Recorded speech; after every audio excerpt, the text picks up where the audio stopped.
Bonjour à tous, ici Margot Morin. Bienvenue sur ma chaîne dédiée à tout ce qui touche à la maison, déco, organisation, astuces pratiques. Si vous aimez créer un espace qui vous ressemble et découvrir des conseils pour embellir votre intérieur, n'oubliez pas de vous abonner. Aujourd'hui, on va explorer ensemble un nouveau sujet pour transformer votre chez vous. Prêt? C'est parti!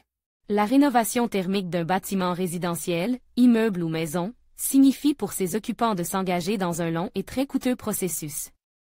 Des chercheurs britanniques se sont donc intéressés aux économies d'énergie liées à l'isolation d'un logement ancien. La conclusion de leur étude n'est pas tout à fait celle attendue. Des chercheurs de Cambridge se sont intéressés de près aux économies des énergies réalisées à la suite de l'isolation d'une passoire thermique. Effectuée en Grande-Bretagne, leur étude révélait que les bénéfices liés à l'isolation d'un logement de ce genre s'avèrent plutôt éphémères. Plus communément appelés passoires thermiques, les logements mal isolés entraînent des pertes et des dépenses importantes d'énergie. L'une des solutions les plus souvent plébiscitées consiste à isoler l'habitat, par exemple en s'attaquant aux combles ou en épaississant les murs creux. Mais, selon cette étude publiée dans la revue Energy Economics, les bénéfices énergétiques que l'on peut tirer de ces mesures peuvent s'avérer aussi minces que les cloisons où l'air s'infiltre ou dont il s'échappait. Pour parvenir à cette conclusion, des chercheuses de l'Université de Cambridge ont mené l'enquête auprès de 55 154 ménages situés en Angleterre et au Pays de Galles entre 2005 et 2017. L'objectif était d'évaluer l'efficacité énergétique de ces foyers isolés thermiquement, en se basant sur la consommation de gaz des habitants. Depuis le 1er janvier 2023, les logements classe G+, sont considérés comme très énergivores et désormais interdits à la location en France.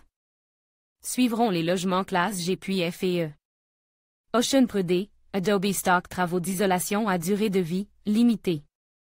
À première vue, les résultats sont encourageants puisqu'ils indiquent des réductions significatives de la consommation de gaz résidentiel des ménages un an après l'intervention des isolations thermiques. Mais ces bénéfices semblent avoir une durée de vie limitée qui se résumait à quelques années.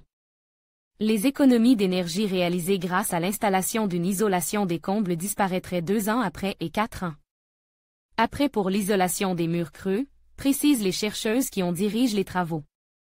Il convient de souligner que l'impact de l'adoption de ces mesures varie considérablement en fonction du niveau de privation des zones dans lesquelles se trouvent les ménages et de l'existence de vérandas dans les ménages, ajoutent ces dernières.